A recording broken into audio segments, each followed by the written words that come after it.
Bien, comenzaremos la exposición. En este caso, eh, presentaré primero. Bueno, el título de mi buena práctica se tituló Cartografías del Deseo, tejiendo subjetividades. Mi nombre es Edna Guadalupe Pineda Pérez. Soy docente de la Escuela Primaria Benito Juárez en Santa María Coyotepec, en la ciudad de Oaxaca. La tutora que dirigió esta categoría se llama María Isabel de los Reyes Mejía. Y les repito nuevamente el nombre de la categoría es Aprendizajes Prioritarios en la Lectura de Comprensión y Matemáticas de Lenguajes y Pensamiento Científico. El nivel y modalidad es primaria y esta buena práctica se desarrolló en el tercer grado. ¿Cuáles fueron los fines perseguidos? El proyecto surge a partir de las necesidades que se detectaron en el diagnóstico del grupo. Corresponde al campo formativo del lenguaje, específicamente a la producción de textos. Y la finalidad fue diseñar un proyecto que favoreciera el desarrollo integral de los estudiantes considerando el aspecto emocional. Para ello tuvimos que utilizar un enfoque globalizador que nos permitiera articular los distintos campos formativos para promover el pensamiento complejo. El objetivo general de esta buena práctica fue que los alumnos diseñaran y reconocieran su historia de vida. La historia de vida que les antecede para que de esta forma pudieran asumirse como sujetos históricos, considerando sus relaciones con la comunidad para diseñar su proyecto de vida. Los objetivos específicos de esta práctica fue que los alumnos reconozcan y escriban la historia de su vida a partir de la escritura de su autobiografía, tomando en cuenta las actividades realizadas en familia y comunidad, que elaboren su proyecto de vida a partir de la interrelación de su propia historia con la comunidad, que ubiquen la región, la entidad donde viven y el país al que pertenecen, realizando cartografías necesarias, ubicando sus puntos cardinales y características mínimas, que reconozcan las actividades económicas del lugar donde viven a través de la participación de los padres de familia mediante talleres. ¿Cuál fue el fundamento teórico de esta buena práctica? De esta práctica fue realmente inspirada con base a la filosofía. Se buscó tener un enfoque transdisciplinar, vinculando filosofía, educación y psicoanálisis. El fundamento teórico en filosofía fue Gilles Deleuze y Félix Guattari con el concepto de cartografías del deseo y las líneas de fuga y la posibilidad de hacer rizoma de Deleuze. En este caso aquí, por ejemplo, observamos una imagen, porque la idea era como visibilizar o ver cómo ciertas redes subjetivas se pueden tejer a partir de la historia del sujeto y cómo esto se potencializaría a realizar algún proyecto de vida. El hecho de verlo como si fuera una cartografía fue la posibilidad también de pensar de ciertos temas de manera compleja y por eso también tenemos el árbol que en filosofía representa, digamos, el pensamiento conceptual, y abajo tenemos las raíces, que significa la posibilidad de unir puntos que aparentemente son inconexos. Entonces, la definición prácticamente de cartografía es que es el resultado de trazar entre varios puntos distintas conexiones para crear un territorio. A través de este trazado, grandes y pequeñas distancias territoriales o temporales pueden ser vinculados, volviendo legibles hitos o acontecimientos que en apariencia no tenían relación. Entonces, desde el campo de la filosofía, la idea era un poco vincular con el psicoanálisis y la educación estos temas para que pudiéramos realizar en el aula un ejercicio de orden transdisciplinar. Por lo tanto, el fundamento teórico también fue el pensamiento complejo de Edgar Morin, que nos dice que podemos observar la realidad como si fuera un todo y que nos remite a la perspectiva holística que también se encuentra relacionado en el caso de la nueva escuela mexicana con los ejes articuladores y con los campos formativos.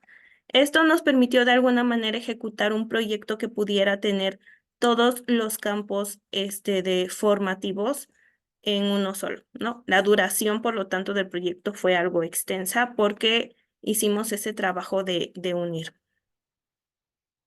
Bueno, entonces, la manera en la que articulamos el proyecto fue partir de la historia del niño o niña y unimos en el campo de ética, naturaleza y sociedad el tema de ecosistemas, en saberes y pensamientos científicos la estructura y funcionamiento del cuerpo humano, en del humano y comunitario oficios y profesiones, y en ética, naturaleza y sociedad las representaciones cartográficas. Otro de nuestros fundamentos teóricos fue el psicoanálisis de parte de Freud y de Lacan. En el caso del psicoanálisis, consideramos importante recuperar la historia del sujeto a partir de la autobiografía, pensar al sujeto como si fuera una textualidad, como alguien que se va escribiendo, y por eso la importancia de, de revisar cuál es la historia. ¿Cuáles fueron las actividades planteadas en el proyecto? Primero fue la elaboración de la autobiografía y en este ejercicio nosotros investigamos el significado del nombre propio que tiene un matiz psicoanalítico que está relacionado con investigar acerca de la genealogía del niño, con retomar la historia que le antecede para a partir de ahí ver cómo el niño puede hacer de ese nombre que les ha heredado algo que tenga que ver con sus propios deseos y aspiraciones. Por este motivo, nosotros investigamos desde la historia que le antecede hasta ir después a la elaboración del proyecto de vida. También nos ayudamos del texto libre como un ejercicio de escritura para plasmar las emociones de los niños. Al estar vinculado con otros campos formativos, revisamos los croquis y los ecosistemas y finalizamos con algunos talleres impartidos por los padres de familia para conocer los oficios y profesiones, todos vinculados a la comunidad y de esta manera retomar esa perspectiva horizontal de la educación en la que se retoman los saberes comunitarios. Esta es una producción que se ha mostrado en la escritura de los textos libres. Como pueden ver, está expresando la emoción de la tristeza. A los niños yo les di cierto tiempo en las mañanas para que escribieran. En algunas ocasiones la escritura era la continuación de la lectura de un cuento y ellos escribían lo que ellos sentían, ¿no? O a veces era acompañado de música o a veces simplemente se les daba el espacio para hacer un texto libre que estuviera vinculado a cómo se sentía. Y efectivamente, el simple hecho de dar un espacio generó que los niños expresaran ciertas emociones que muchas veces no esperamos como que lo plasmen de manera tan directa, pero suele pasar que la escritura creativa nos permite conocer esos sentimientos y emociones. Esta es una fotografía acerca de la autobiografía, de todo el trabajo que realizamos para recuperar la historia del niño, que implicó que ellos se comunicaran con sus padres. Aquí está el otro campo formativo en la que nosotros revisamos el croquis, el lugar donde viven, para de alguna manera que los niños reconocieran también cómo es el lugar donde viven y cuáles son las partes importantes de su comunidad. Y en el tema de los talleres impartidos por los padres de familia, fuimos vinculando a lo que ellos se dedicaban con algunos otros campos formativos como el del lenguaje. Por ejemplo, un día les enseñaron a elaborar pulseras y nos sirvió ese saber o ese conocimiento para vincularlo con el tema del instructivo. Acá, por ejemplo, en la comunidad donde elaboró, se llama Santa María Coyotepec, es comunidad vecina de San Bartolo Coyotepec en la ciudad de Oaxaca y se dedican a elaborar figuras de barro negro. Entonces, a recuperar esos saberes comunitarios que forman partes de ellos, pues también recuperamos las leyendas de la comunidad, de cuál es la cosmovisión, de cómo se extrae, desde cómo se extrae el barro, desde quienes pueden de extraerlo y todo el proceso de elaboración. Y esto formó parte de precisamente la recuperación de los saberes comunitarios. De estos fueron algunos de sus productos, les enseñaron a alisar y ya el diseño fue de ellos. Y como producto final acerca de la autobiografía, de nosotros teníamos que elaborar también el proyecto de vida. Yo escogí específicamente esta imagen porque esta imagen representa a una niña que dice que quiere ser como sus papás. Entonces, desde el punto de vista del psicoanálisis, es un poco de que los deseos de los niños se van tejiendo a partir de los deseos y aspiraciones de los padres. Entonces, era muy interesante ver plasmada toda esta parte teórica en los ejercicios que ellos nos producían. ¿Cuáles fueron las, las ventajas de esta práctica? Primero fue que recuperamos la historia de los estudiantes, lo que nos permitió irlos conociendo a fondo, incluyendo elementos que son difíciles de recuperar a bases de cuestionarios o entrevistas. Articulamos un enfoque globalizador, considerando todos los campos formativos. Revisamos también los contenidos que son indispensables para cada disciplina. Se generaron algunos cambios tangibles en la vida de algunos estudiantes, provocó el interés y preocupación por la salud emocional de los niños. Las desventajas fue que el proyecto fue muy largo en cuanto a su duración, que es difícil establecer un parámetro para establecer el área subjetiva y que no surge completamente del interés del niño, ¿no? Sino surge de una necesidad que se detecta en el grupo y en el proceso se fueron generando situaciones que pudieran ser significativas acorde a los intereses del niño. En un primer momento surgió de una necesidad y que realizar un proyecto así requiere una comunicación constante con los padres de familia para que comprendan el enfoque del abordaje de las actividades.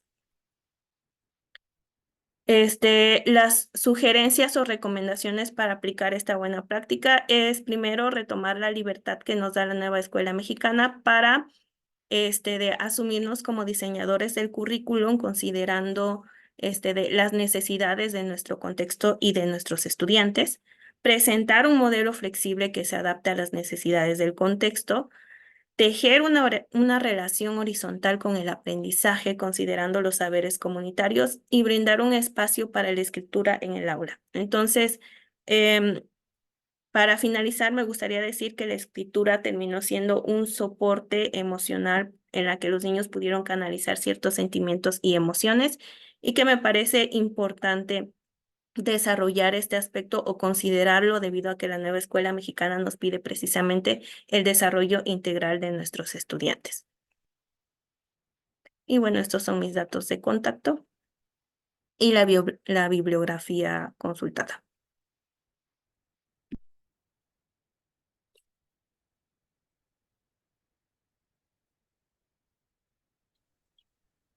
Muchas gracias, maestra.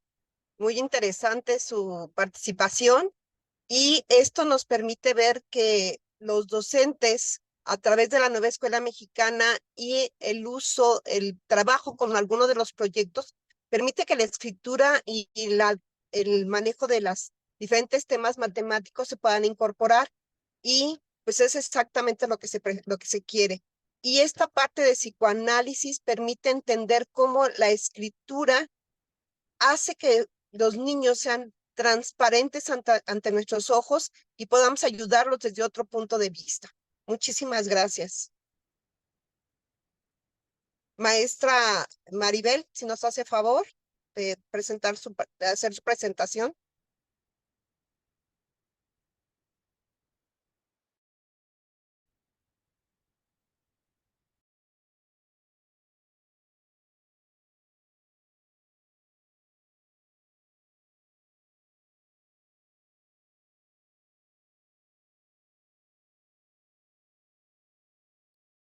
Parece ser que la maestra Maribel no está. Maestra Leticia, si nos ayuda, por favor, con su presentación.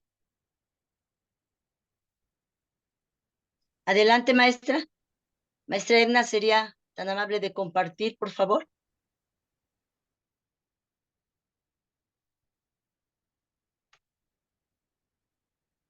El título de mi buena práctica es Comprender para resolver y comunicar. Soy Nancy Sánchez Barrientos, maestra de grupo de la Escuela Primaria Mariana Basolo, en el municipio de Xochitlán de Vicente Suárez, en el estado de Puebla. La categoría, bueno, pues ya la conocen, aprendizajes prioritarios en la lectura de comprensión y matemáticas, en los campos de lenguajes y pensamiento científico. El nivel y modalidad educativo es primaria estatal, fase 3, segundo grado, en el turno matutino.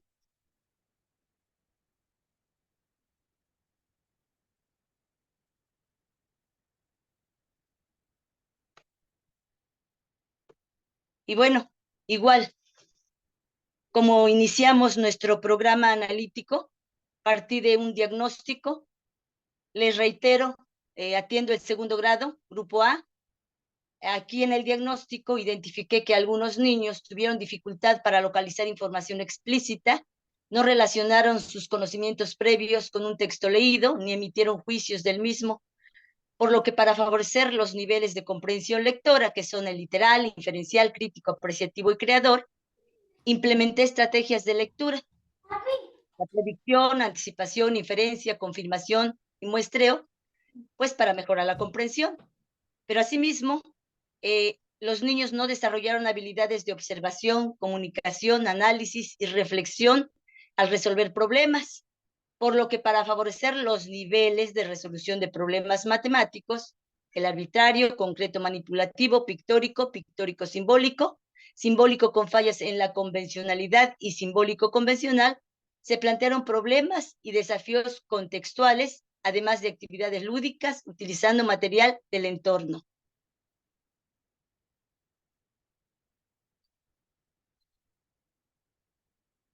Me planteé un objetivo general, que fue desarrollar estrategias de comprensión lectora y de razonamiento matemático para mejorar los procesos de desarrollo de aprendizaje de los diferentes campos formativos. Dos objetivos específicos fueron fortalecer los niveles de comprensión lectora para interpretar diversos tipos de textos y favorecer las habilidades de razonamiento matemático para mejorar la resolución de problemas matemáticos. Algunas acciones que implementé e incluso sigo desarrollando, se propiciaron oportunidades para que los niños desarrollaran su lenguaje oral. Antes que nada, contar historias, anécdotas, cuentos, entre otros. Además, se utilizaron textos del interés de los alumnos, tanto literarios como informativos, para desarrollar los momentos de lectura, antes, durante y después de leer. Asimismo, se emplearon estrategias de lectura, predicción, anticipación, confirmación e inferencia.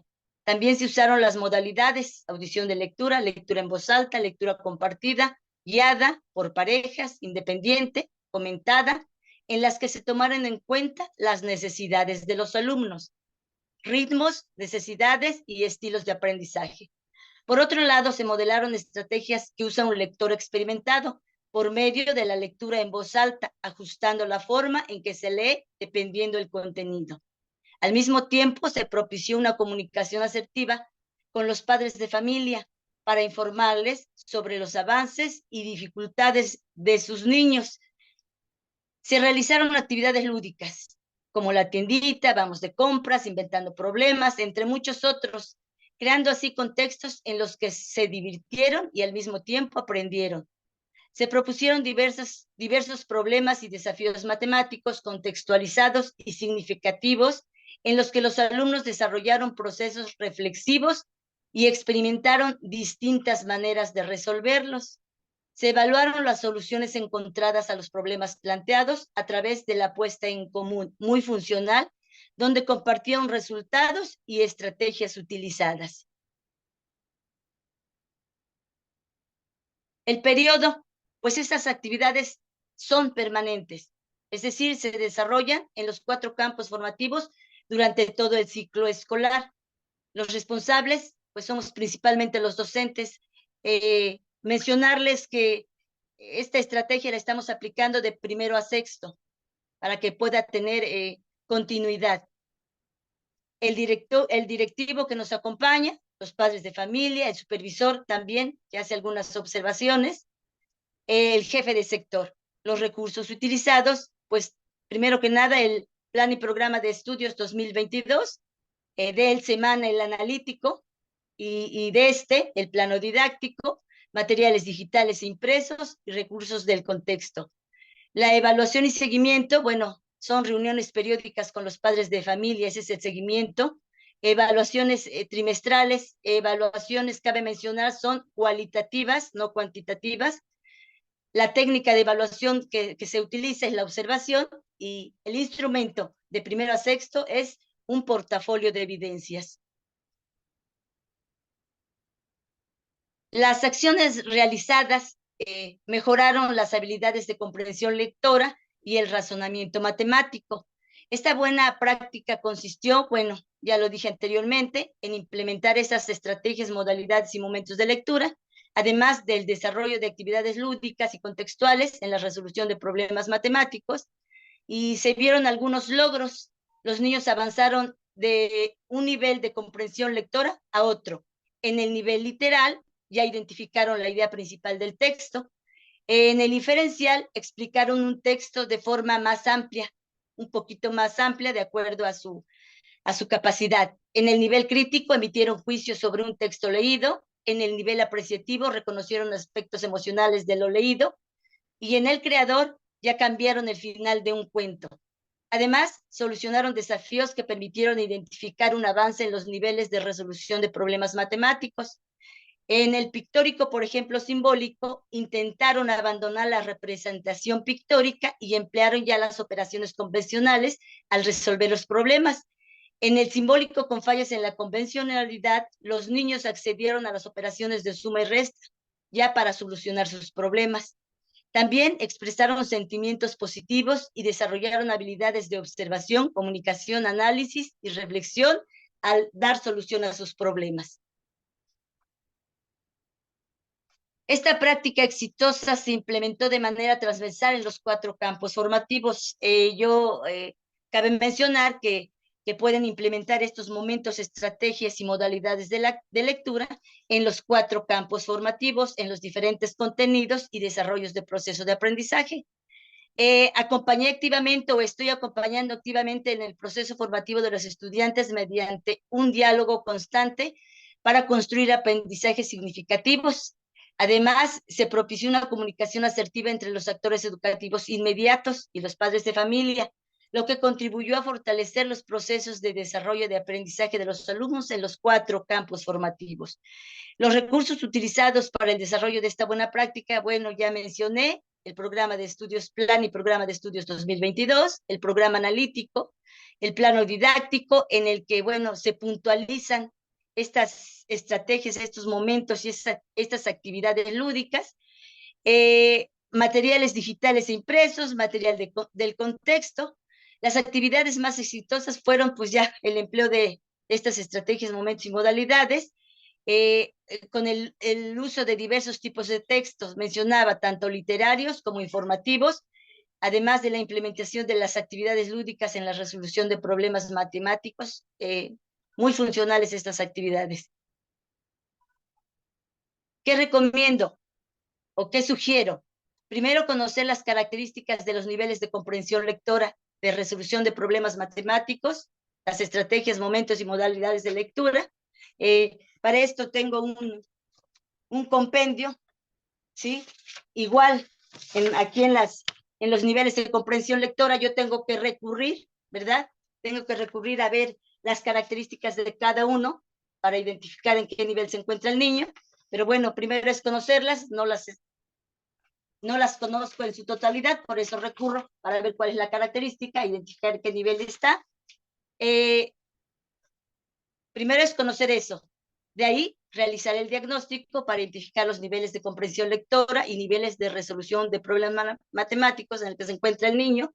Por ahí también voy a compartir el diagnóstico, implementar en el plano didáctico estas estrategias, modalidades y momentos de lectura, así como las actividades lúdicas, recuerdo, en los 4 campos formativos, y llevar a cabo trimestralmente una evaluación formativa utilizando técnicas e instrumentos pertinentes.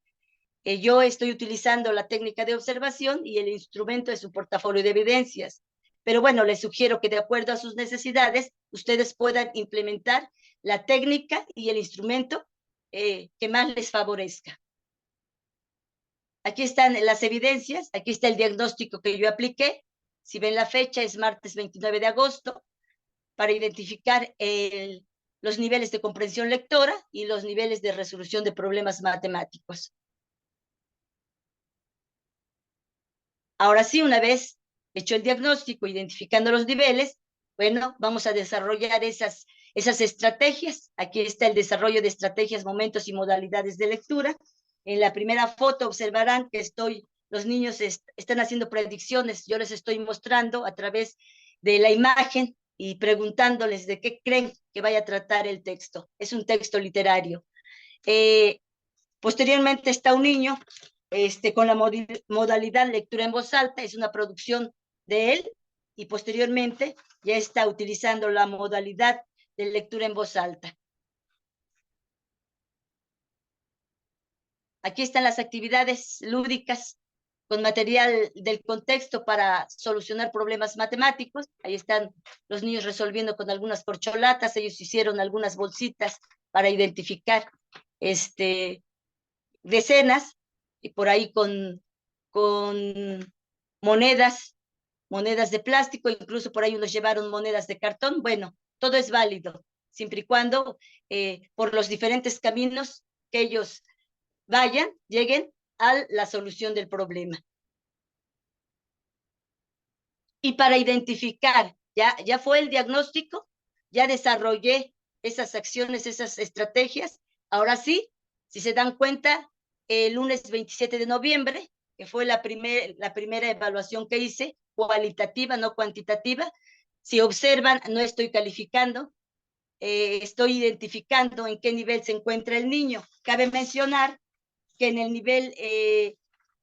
nivel pictórico con fallas en la convencionalidad, dice que el niño ya accede a la representación simbólica, desligándose por completo de los procedimientos de representación pictórica, aunque en este nivel comienza a tener sentido las operaciones convencionales, es decir, saben para qué sirven y hasta cuándo emplear alguna de ellas.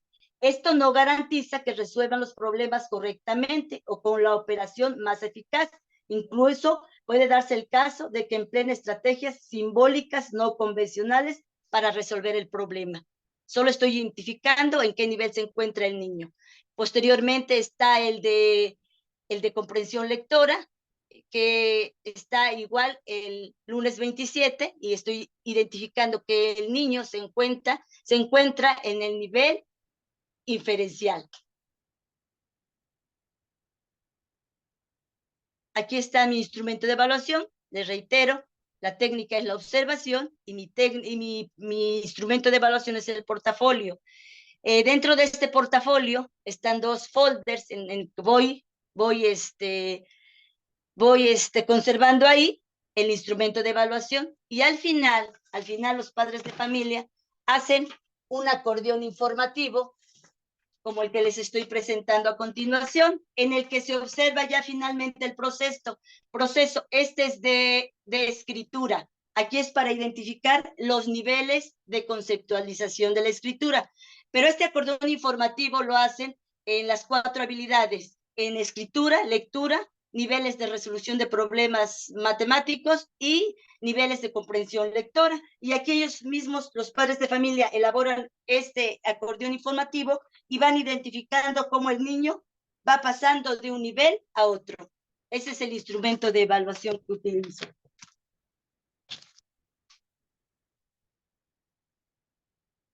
Bueno, aquí, antes de iniciar cualquier reunión con ellos, empiezo con una actividad lúdica, con un juego, con una dinámica, en donde, por ejemplo, aquí estoy trabajando con ellos.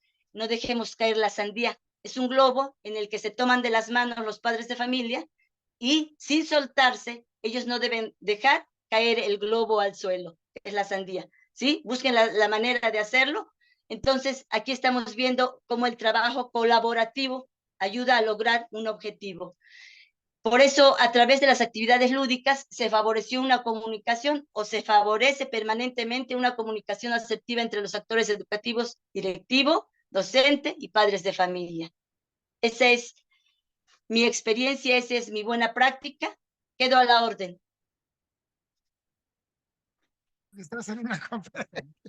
Maestros, muchas gracias, maestra Leticia. Nos gustó mucho su buena práctica. Esto nos permite identificar cómo es importante que se vaya desarrollando los diferentes aprendizajes que son prioritarios en la escuela. Es necesario que entendamos que hay que partir desde nuestro plan sintético, luego el plan analítico que nos permite identificar cuáles son las necesidades de nuestros alumnos y de ahí poder pasar a el trabajo en el grupo, haciendo esta parte de seleccionar aquellos proyectos que nos permitan desarrollar en los niños la lectura y la escritura. Si ustedes observaron en los diferentes proyectos que se presentaron, aparentemente cuando se empieza a trabajar el proyecto, no están ahí explícitos el trabajo de lectura y escritura y matemáticas. Sin embargo, en todos ellos los vamos a encontrar, puesto que son precisamente eso, son aprendizajes prioritarios que nos van a permitir aprender con los demás campos formativos. Maestros, ¿alguno desea hacer alguna pregunta?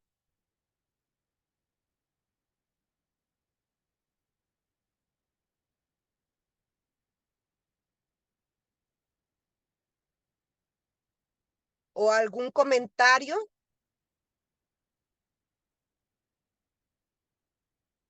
O las maestras, la maestra Edna, ¿quiere hacer algún comentario extra a su exposición?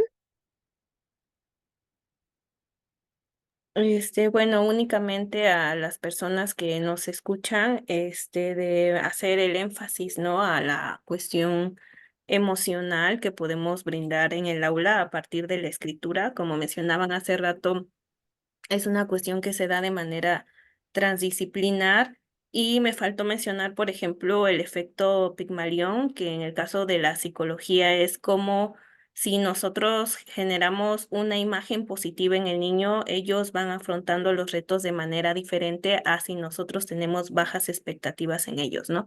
Entonces me parece como que muy interesante retomar esto que nos propone la nueva Escuela Mexicana para el Desarrollo Integral de los Estudiantes. Esto es muy importante, maestro, lo que usted está comentando. Hay estudios que han comprobado que cuando a los niños se les trata como rezagados, los niños son exactamente eso, niños que se van rezagando. Sin embargo, cuando al niño se le permite o se le da la confianza y se le dice que es un niño que es bueno para trabajar y que es muy inteligente, esto mejora mucho su aprendizaje. Hay un estudio psicológico, no recuerdo quién lo realizó, y precisamente habla de este efecto Pigmalión que usted nos comenta, en donde a los niños, cuando se les dijo a las maestras y a los niños, que eran niños que tenían un coeficiente intelectual superior al que pretendían las maestras que tenían, que no somos quienes para decir si tienen un coeficiente intelectual o no, vieron que la mejora del trabajo de los niños fue superior a cómo estaban trabajando. Y pues es esta parte que debemos cuidar mucho los docentes, de entender que cada niño aprende a su ritmo, que esos aprendizajes prioritarios se van a ir adquiriendo poco a poco al ritmo de cada quien para que se vayan desarrollando y formen parte de su vida cotidiana. ¿Algún otro comentario, maestra?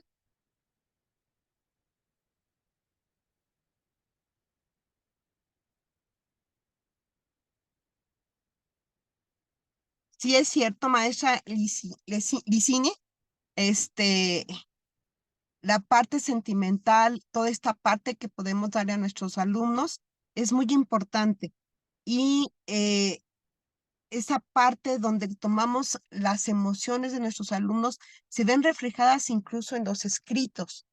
Yo he tenido alumnos en donde he identificado precisamente si son queridos por las mamás, el comportamiento que tienen en su casa, o por qué son tan inquietos a través de sus escritos, porque esa parte emocional ellos la van a reflejar ahí.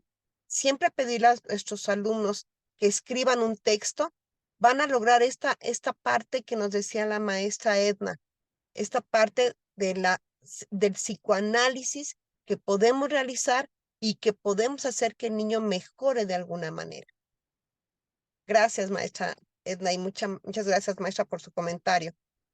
Maestra Leticia, ¿algún comentario más?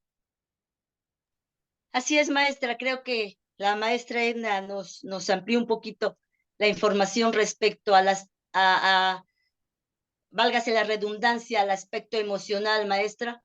Creo que dentro de las diferentes metodologías que nos sugiere la nueva escuela mexicana, ¿verdad? Dentro de cada metodología tiene diferentes fases, diferentes momentos. Y yo decía hace un momento, dentro de estas fases, de estas metodologías, maestra, podemos implementar esos aspectos. A veces empiezo con una actividad lúdica, maestra, en la que el niño manifiesta sus emociones, ¿no? Sí, dependiendo la metodología en la que esté, la fase, ¿sí? El momento de la metodología, inicio con eso. Si nos vamos, por ejemplo, a aprendizaje en proyectos comunitarios, el primer momento que es de identificación, entonces empiezo, ¿no, maestra? Con alguna dinámica en el que el niño pueda expresar cómo llega al salón, esas emociones. Si nos vamos a escritura maestra a través de un cuento, ¿sí? En el que algún niño manifieste, por supuesto que maestra, esto es antecede, ¿no? Porque si estoy planeando, ya estoy identificando, bueno, aquí voy a identificar cierta emoción, ¿sí? Bueno, un cuento de esa emoción, parto de eso, estrategias, momentos de lectura, modalidades y momentos de lectura, maestro, es muy fundamental. Otro aspecto que decían por ahí, maestra, o yo dije, es que tomar en cuenta los ritmos de aprendizaje de los niños, rápido, moderado y lento, ¿no? Nosotros tenemos que ir al ritmo de los niños, no los niños a nuestro ritmo, porque si no, no funciona. Entonces, dos aspectos fundamentales, el emocional, trabajar mucho ese aspecto, pero podemos incluir actividades emocionales en las diferentes metodologías, en cualquier momento, maestra, en cualquier momento, implementar una actividad en donde el niño exprese sus emociones e identificar cómo viene, cómo está, y así ayudarlo, pero también esos ritmos de aprendizaje. Reitero, nosotros tenemos que adaptarnos a los ritmos de aprendizaje de los niños, no los niños a nuestros ritmos de enseñanza. Me parece muy bien, maestra. Yo creo que aquí podríamos concluir con un comentario muy específico. Debemos de respetar la parte emocional o considerar la parte emocional, la parte lúdica, porque permite que el niño se integre y tenga interés por nuestras clases, y la temporalidad. La temporalidad donde el niño aprenda a su ritmo, donde el niño vaya desarrollando sus capacidades, habilidades y competencias, no competencias para competir, sino competencias para desarrollar, de tal manera que pueda utilizarlas dentro de su vida diaria. Y no nada más para un beneficio propio, sino como lo dice la nueva escuela mexicana, un beneficio para toda la comunidad. Porque si tenemos, si mejora mi vecino, si mi vecino tiene un buen trabajo, si mi vecino está bien, pues eso me beneficia a mí. ¿Por qué? Porque permite que se desarrolle, que el vecino no tenga problemas y que no los genere tampoco en la comunidad. Entonces, es importante esta parte de que la tomemos en cuenta. La maestra, y se dice que está, perdón, está dando clases en quinto y cuarto. No, que en quinto. Y trabaja con 26 niños, que 16 no saben leer, y que según a su ritmo de aprendizaje los está trabajando. Déjeme comentarle, maestra, que a mí me tocó trabajar en una comunidad en Guerrero, donde era un grupo también estuvo trabajando con 2 grados. Ahí sí estaba trabajando 2 grados que estuvieron trabajando primero, segundo y tercero, bigrado.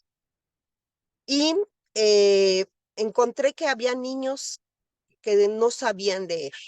Entonces tratamos de desarrollar algunas estrategias y al final logramos que estos niños desarrollaran textos incluso de 10, 15 renglones cuando no había ninguna escritura. Pero esto son buenas prácticas cuando permitimos que la comunidad, las necesidades de nuestros niños, estrategias diversas se integren en nuestro trabajo docente y esto siempre va a ser favorecedor a nuestros alumnos, favorecedor a nuestra comunidad y pues obviamente que a nuestro país. ¿Algún otro comentario, maestros? Maestra, efectivamente, respondiéndole a la maestra de quinto, considero dentro de mis años de servicio la mayor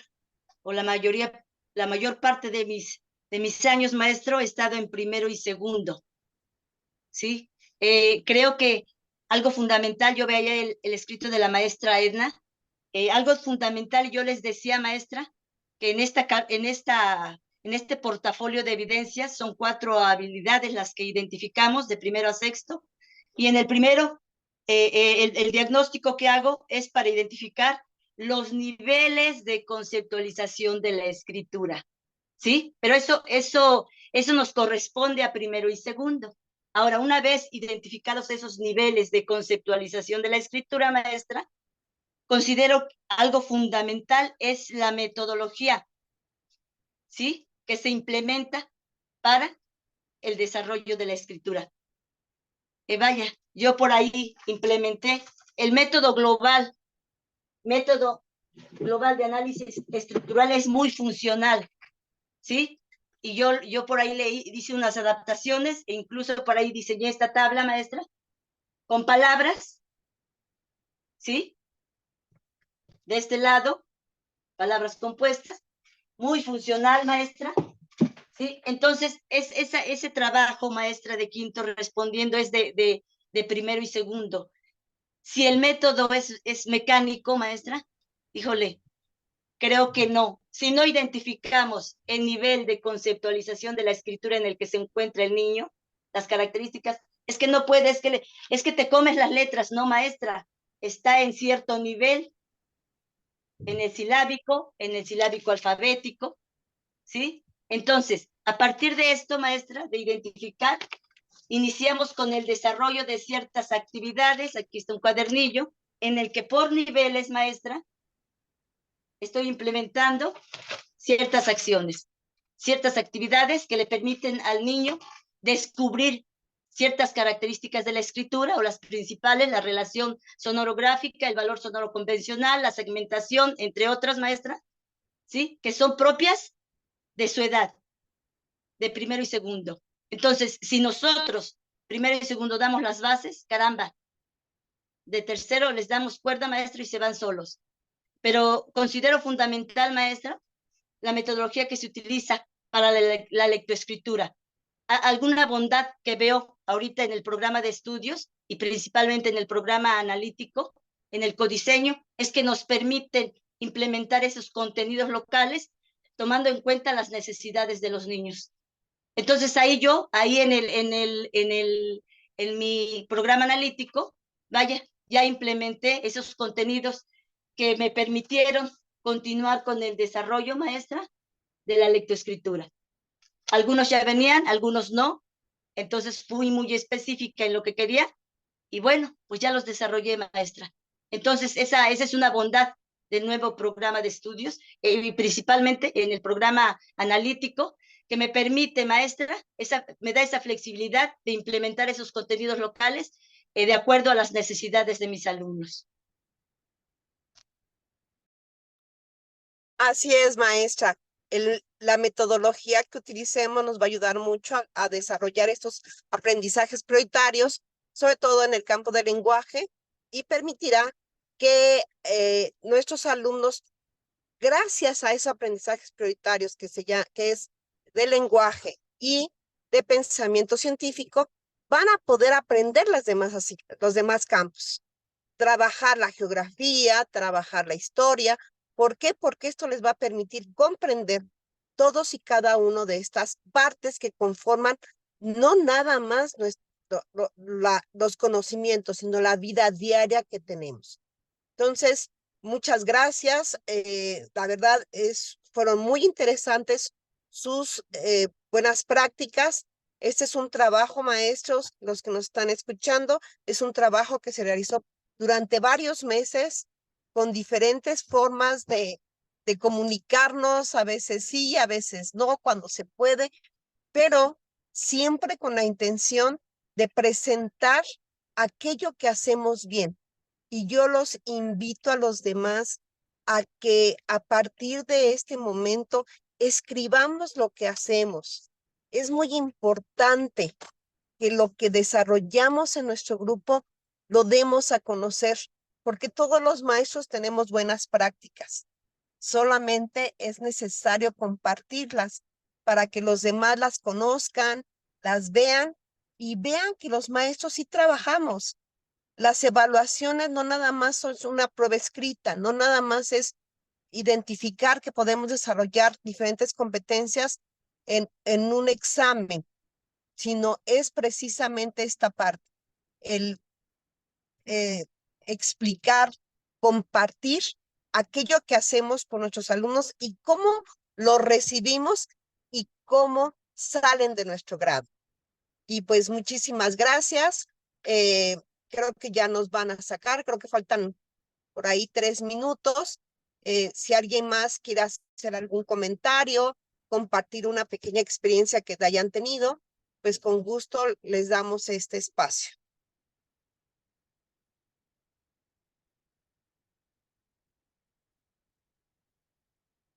Creo que no, ¿verdad? Creo que nadie quiere participar. Siempre es un poquito complicado expresarnos, a veces nos da un poquito maestros. Háganlo, por favor. Las invito a los maestros y a las maestras que eh, compartan, compartan sus buenos aprendizajes, sus experiencias. Inviten a los padres de familia, incluso a su salón, a que vean cómo se trabaja, porque eso permite que dignifiquemos la parte de trabajo docente, que ellos observen qué es el trabajo que hacemos y para que el papel del docente se vuelva a dignificar, lo vuelvan a tomar en cuenta y seamos parte importante de nuestra comunidad como lo somos y se nos reconozca. Pues maestras, muchísimas gracias. Un aplauso a ustedes